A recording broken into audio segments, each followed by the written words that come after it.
Et demain, ils me font une injection de morphine. Et là, la douleur ne passe pas encore. Et là, je suis en train de serrer. J'ai dit, je vais mourir. Là, je vais mourir. Si t'es là, c'est que t'aspires à être solide. Solide comme Solid Mike. Aujourd'hui, les amis, je m'ouvre un petit peu à vous. Story time of Mikey Mike. Ça fait un petit peu bizarre quand même de faire ce genre de vidéo. Mais il y a un début à tout, écoutez. Donc je vais tout vous raconter de A à Z, ma petite histoire, le jour où j'ai frôlé la mort. Donc voilà, j'ai décidé de filmer mon écran. Regardez, voilà, j'ai une petite banque d'images qui va vous permettre d'illustrer cette petite histoire. Donc voilà, regardez, là c'est la première image. On me voit avec mon miroir. Voilà, je zoome un petit peu. Là, condition parfaite. Je me trouvais beau au maximum. Les abdos, la veine sur le biceps, les pecs bien apparents. Voilà, je me sentais frais. En plus, j'avais mis le filtre Septem-les-Vallons pour bien représenter ma ville, là. Mais j'étais chaud, là. J'étais bien dans ma peau, bien tranquille. Là, aucune histoire, 20 ans, tout propre. Nickel. Voilà, je rigole un peu avec mes collègues. Voilà, regardez. Toujours avec ce petit humour noir, là. Ce petit humour décalé. Voilà, je me balade en bateau, tranquille, été 2016, propre avec les frères. Là, bam, sur le bateau. Gwen n'a plus d'abdos. Je sais qu'il regarde mes vidéos en plus. Voilà, je multiplie les mangettes, etc. Cheat meal avec le frérot Amazir. J'espère qu'il m'en voudra pas d'avoir mis ça. Il était complètement en mangette, s'est endormi. Mais vraiment, je parlais avec lui tranquille. D'un coup, je me retourne. Il dormait. Oh là là. C'était vraiment marrant à ce moment. Puis arriva ce jour où le petit José me renda visite. Regardez ça. Regardez.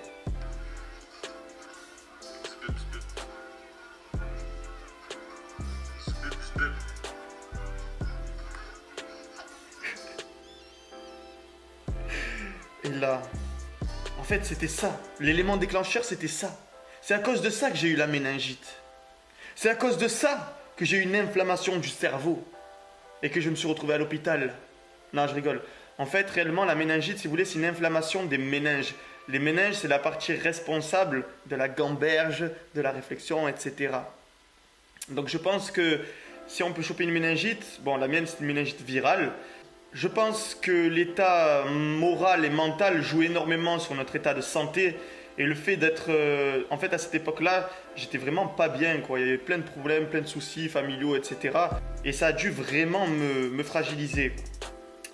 Donc en fait, voilà, tout a commencé un jeudi soir. Je suis allé donner des cours collectifs à la salle où je travaillais à l'époque. Et j'avais une petite douleur au niveau de la tête, ainsi qu'une raideur au niveau des cervicales.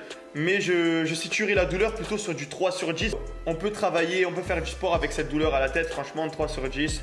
Voilà, c'est la note que je donnerai à ma douleur à ce moment-là. Tout allait bien, tout allait bien. J'avais cette douleur persistante. Et en fait, ça a duré 1 jour, 2 jours, 3 jours sans aucun arrêt.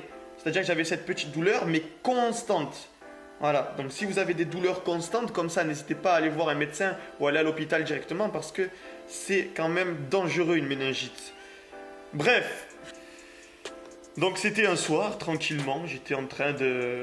Bon, j'étais pas en train de manger une pastèque, j'avais pas cette condition physique non plus, mais voilà, j'ai pris Sangoku parce que je trouve que, voilà, petite ressemblance. Bref, j'étais en train de manger mon repas du soir. Hein, c'était pas une pastèque, je mange pas de sucre. Enfin si, à l'époque je mangeais des bananes le soir. Vraiment n'importe quoi. Ouais. Donc je mangeais une banane tranquille, puis je suis allé me coucher. Et d'un coup je me réveille dans la nuit. Grosse douleur à la tête. Vraiment une douleur énorme à la tête. À tel point que je vomissais à chaque fois que je mettais un truc à la bouche, je le vomissais. Et j'avais d'ailleurs vomi ma banane que j'avais mangée le soir même. Et là, je me suis dit non, c'est pas possible. J'avais l'impression d'avoir cette tête. Vous voyez là? Cette tête-là? Cette grosse tête de merde. C'est vraiment chaud là. On dirait que je suis calvissé. Et entre parenthèses, c'est lui là qui m'avait pris cette photo, cet enfoiré, quand j'avais 19 ans là.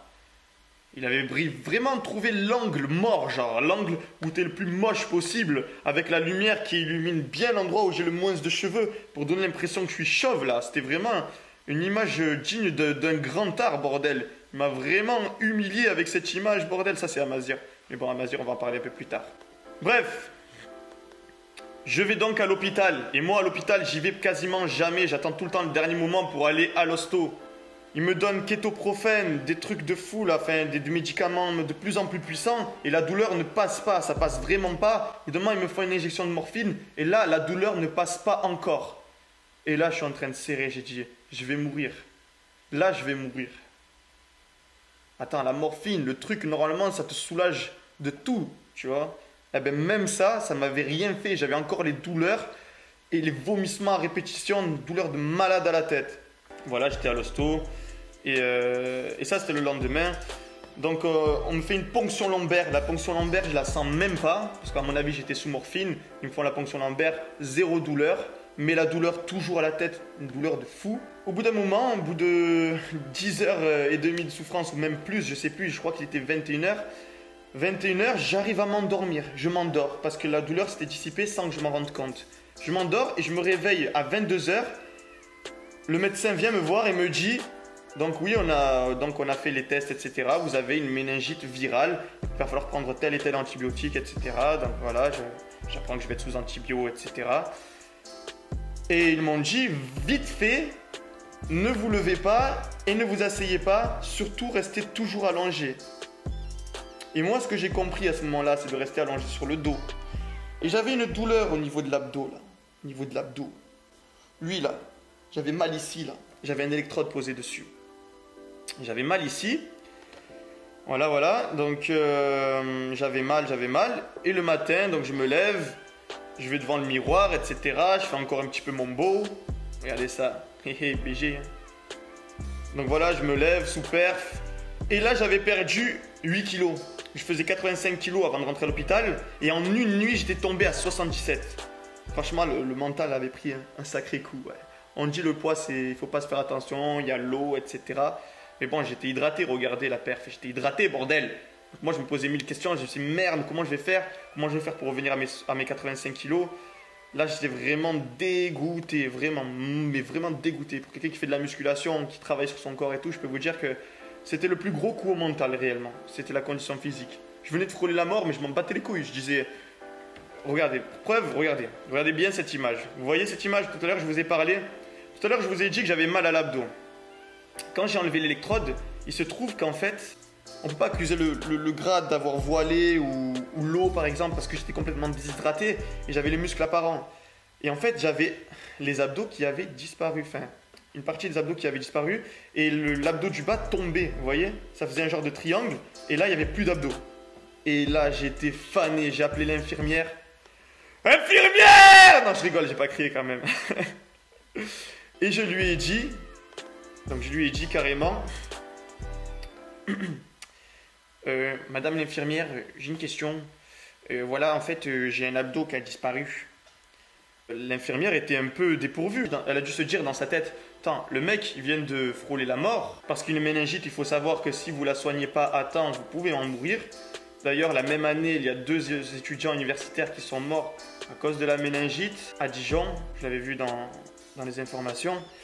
Et donc, ça, du coup, ça a fait peur encore plus mes proches, quoi. Et du coup, l'infirmière, elle a été dépourvue. Elle s'est dit, attends, le mec, il vient de frôler la mort. Et tout ce qui l'intéresse, en fait, c'est son abdos qui a disparu.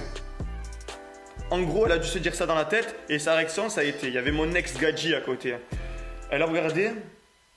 Elle m'a regardé. Elle a regardé. Elle a dit, comment vous faites pour le supporter? Et là, elles ont rigolé toutes les deux. Et l'infirmière, elle s'est taillée. Et moi, j'étais là, moitié mort sur le lit, comme ça, les yeux plissés. Et je me disais, ça arrange pas mon problème d'abdos. Grosse pute. Bref. Non, franchement, c'est bien occupé de moi, j'ai pas le droit de l'insulter. Voilà, donc, regardez ces images très difficiles pour moi. Quand j'avais l'abdos qui avait disparu, bam, un gros trou au milieu des abdos, j'ai pas compris. J'ai pas su expliquer pourquoi. Vraiment, c'est incroyable. Cette histoire est incroyable, les amis. Regardez, c'est vraiment bizarre. Vraiment bizarre. Et là, je suis en train de vous montrer la progression. Parce que, en fait, je vous explique. La convalescence d'une méningite dure environ 2 mois. Mais Mikey, il n'est pas du genre à attendre 2 mois dans un lit. Sachant que je n'avais pas le droit d'être assis ou debout. Parce que le simple fait d'être assis plus de 5 minutes, j'avais des douleurs énormes qui revenaient à la tête. du fait que j'avais un trou dans la colonne vertébrale dû à la ponction lombaire qui laissait échapper du liquide encéphale. Je crois que ça s'appelle comme ça, c'est un truc comme ça. C'est le liquide que vous avez dans le cerveau qui passe dans la colonne vertébrale. En fait, si vous voulez, le fait qu'on m'ait fait une ponction lombaire en bas des vertèbres, le liquide s'échappait par ce trou et du coup, ça faisait mal à la tête. Voilà, c'est bon à savoir. Si jamais vous avez une ponction lombaire, ne jamais rester assis ou debout, obligé de rester allongé.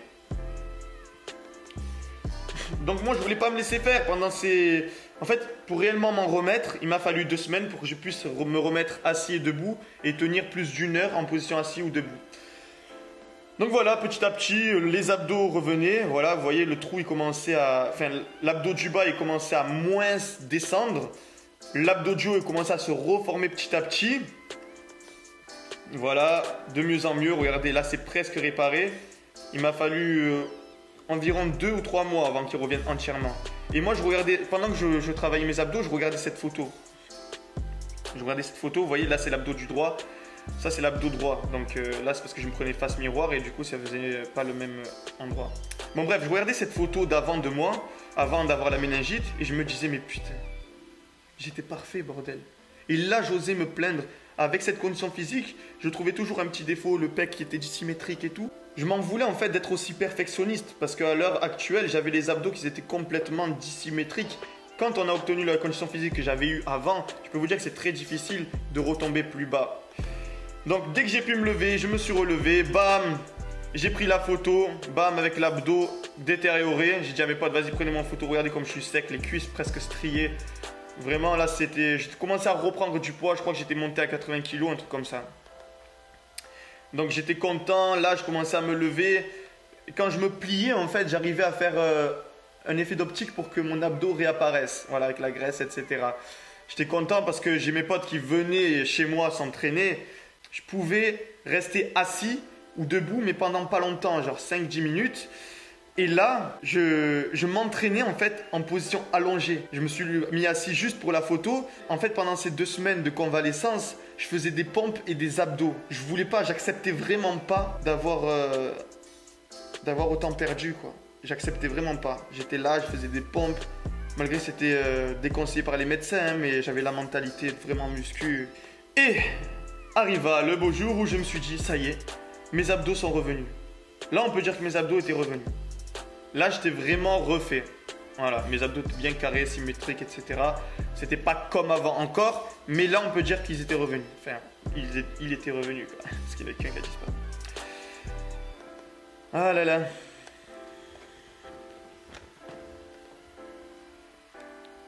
Alors là, c'était une de mes premières sorties. Dès que ça allait mieux, je pouvais tenir à peu près 1 heure en position assise debout.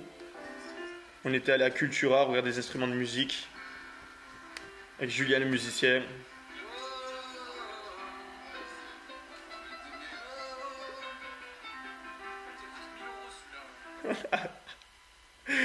Ça fait plaisir de voir Julien le musicien. Ça faisait longtemps qu'on l'avait pas vu sur ma chaîne. Hein. Voilà, donc finalement on avait acheté un micro. Et on avait fait venir Budget Like pour le faire enregistrer. Regardez ce petit extrait là. Ça vaut de l'or, ça, les amis.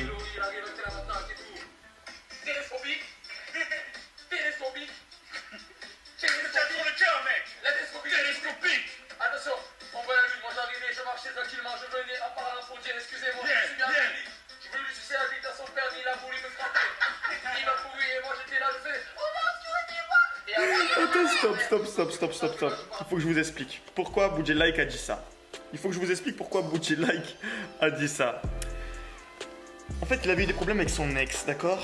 Et si vous voulez, il est allé pour s'expliquer avec elle devant chez elle. Et elle habitait chez son père. Et en fait, son père est sorti qu'il m'a traité scopique parce que Budget Like était trop insistant, d'accord? Et il nous avait raconté l'histoire. Il avait dit, s'il vous plaît, monsieur, ne frappez pas, je vous suce la bite. Et du coup, il a chanté ça. On était morts de rire, mais morts. Et vraiment, en plus, on se retenait de rire parce qu'il était en train d'enregistrer. On était en train de faire un petit son pour déconner. D'ailleurs, je vais vous faire écouter le son.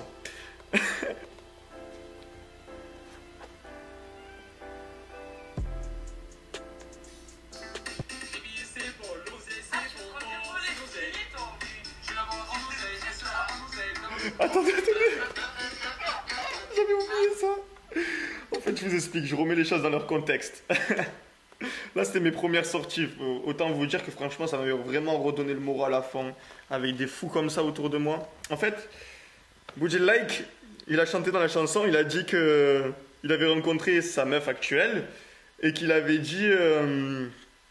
et en gros, il a dit quoi? Il a dit ouais, j'ai rencontré ma meuf actuelle, nanana. Et après, il a enchaîné directement en disant l'oseille c'est bon, nanana c'est bon. Et en fait, il parlait de l'argent, son amour pour l'argent. Et sa meuf, elle était à côté. Et écoutez bien et regardez bien.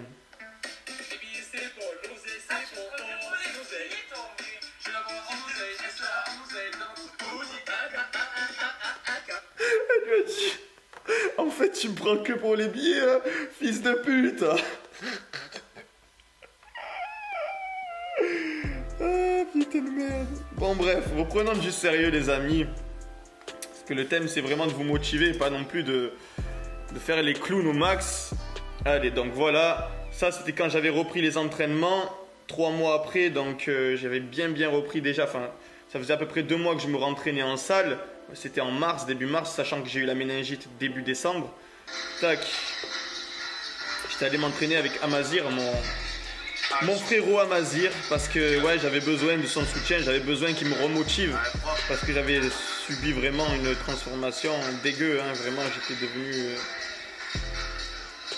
Vraiment j'avais mal vécu en fait cette perte de poids. Hein. Voilà, 5 fois 160 kilos les amis, 3 mois après une ponction lombaire. Félicitations, félicitez-moi s'il vous plaît.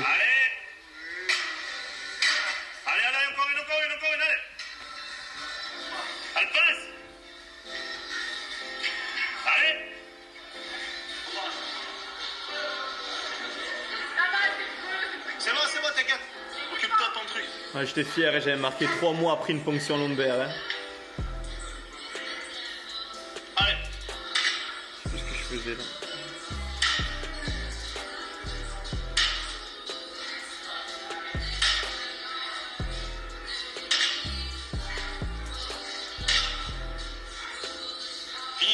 Fini là. Voilà, super. Ouais, là j'avais 140 kilos. Ouais, 140 kilos. En fois 8, c'est pas mal. Franchement, c'était une bonne perf après ce que j'avais subi, réellement. Donc voilà, les mois passèrent et premier été, donc après ma méningite, je commençais à travailler. Regardez, il y avait à peine de monde à mon cours. Bon, je faisais pas des cours à fond encore parce que c'est vrai que j'avais fait une grosse perte de poids. Et je le vivais mal, comme je l'ai dit, hein, je vivais mal ma perte de poids. Donc tout ce qui était activité cardio, j'évitais un maximum.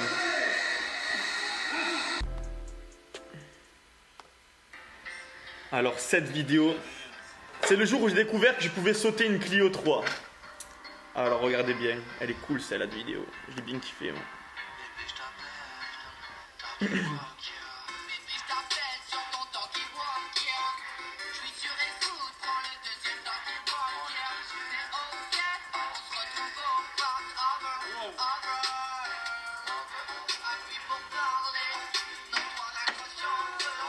Yeah baby.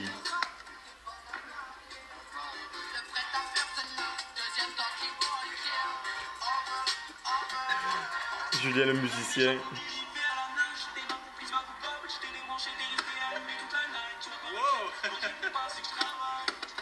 Bon. Pour le petit déhanché les amis. Like! Voilà. Bon après il faut savoir aussi que pendant quand j'ai eu la méningite, je faisais du MMA, ok? Donc j'ai eu la méningite et là c'était impossible de reprendre étant donné que j'ai une inflammation de la tête. La méningite c'est une inflammation des méninges, je le rappelle, plus la ponction lombaire, impossible de reprendre le MMA. Donc c'était en décembre que j'ai eu la méningite, j'ai repris les sports de combat en juillet.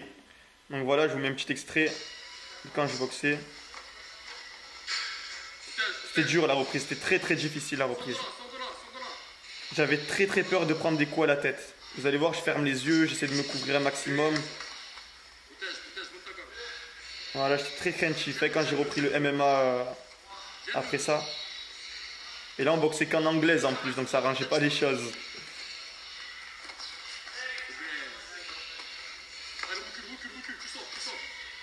Ça va, je me démerdais quand même. Même si je reprenais, je me démerdais pas mal. Voilà, voilà. Voilà, voilà les amis. Bah attends, on va mettre un petit épisode avec les Goomzids encore. On va regarder un petit truc avec les Goomzids. Ok, donc les gars, petite vidéo YouTube, c'est la première, ok. Donc je savais pas trop quoi faire, donc j'ai décidé de visiter un asile de fous abandonné. Donc, Là, je jouais la comédie, j'avais pas de chaîne YouTube ni rien. Hein. Oui. Est-ce qu'on peut changer de caméra? Non, pas encore. Et ouais, sur Snapchat, on peut changer de caméra, mais là, non. Donc apparemment, ici, c'était les chambres où les fous résidaient. Donc il y a dû avoir des schizophrènes, des paranoïaques, des mégalomanes. Ça doit être... Putain, regardez l'endroit. C'est le cachot, ça. Ça, c'est le cachot, ça. Bon, à la base, on voulait tourner des films avec des gadgets, mais les gadgets, ils ne voulaient pas tourner le même genre de film que nous. Donc, on a décidé de tourner notre propre film et de nous faire visiter ce putain d'asile de fous abandonné. Pourquoi je crache? Bon, on a fait le tour, putain de merde. Crapule, là. En haut, on a un peu visité, c'était pas plus intéressant que ça. Là, c'est la pièce la plus terrible, parce qu'il fait complètement noir.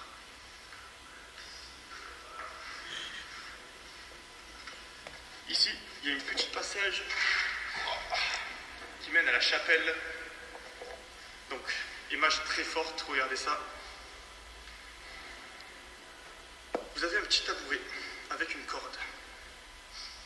Et sans passer bizarrement au suicide, vous avez là, fait de marbre, un écriteau qui rend hommage, je pense, au propriétaire des lieux. Ici, la Vierge Marie avec je sais pas qui. Et là, des dessins blasphématoires incroyables. Ils sont prêts à faire pour faire leur malin. Donc si je les aurais attrapés, je leur ai cassé le cul, tout simplement. Voilà.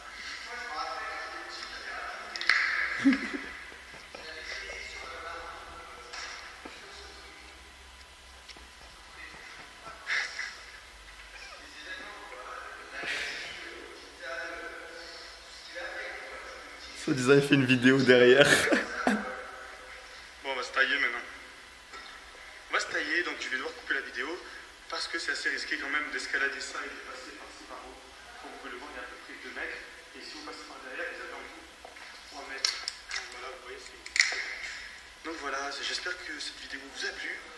Et on se revoit prochainement pour une vidéo de musculation.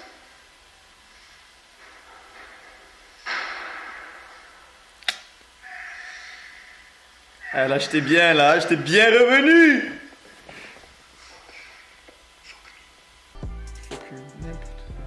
Look at me, fuck me, hey, yeah. Bon, bref, la suite, vous la connaissez. Je suis revenu en force. J'ai repris le MMA. Voilà. J'ai repris la boxe.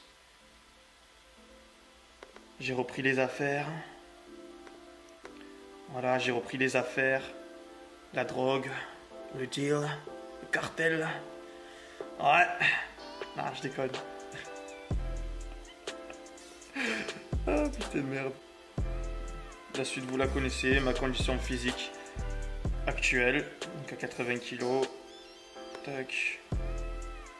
Voilà quelques photos Instagram que j'ai jamais publiées, enfin que j'avais publiées, que j'ai tout supprimé avant que vous me connaissiez. J'ai tout supprimé parce que j'avais envie de faire un autre truc, un autre bail que j'arrive pas à mettre en place encore.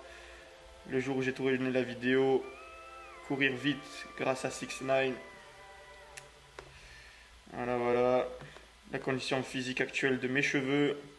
Tout le monde adore mes cheveux. Tout le monde, vous adorez mes cheveux dans les commentaires. J'ai remarqué que vous dites que du bien de mes cheveux. Merci beaucoup à tous de me soutenir dans ma quête. Voilà, voilà. Hein. Maintenant, tout va bien. Comme quoi, il faut jamais baisser les bras. Hein. Même si vous subissez une grosse dépression, une grosse perte de poids, le mental ne va pas, ou une maladie. Je pense qu'avec une bonne dose de courage, de positivité, d'ambition, d'espoir, on peut arriver à de grandes choses, vraiment. Surtout, ne perdez pas espoir, les amis. Après, j'ai pas eu la maladie incurable de fou. Mais pour ceux qui n'ont pas de maladie, etc., qui se trouvent des excuses pour ne pas aller à la salle, pour ne pas s'entraîner, pour ne pas aller en direction de leurs objectifs, Essayez de prendre ça comme une leçon de vie, une leçon d'espoir. Restez solide et la vie sera pour vous un film de cuisses. Peace.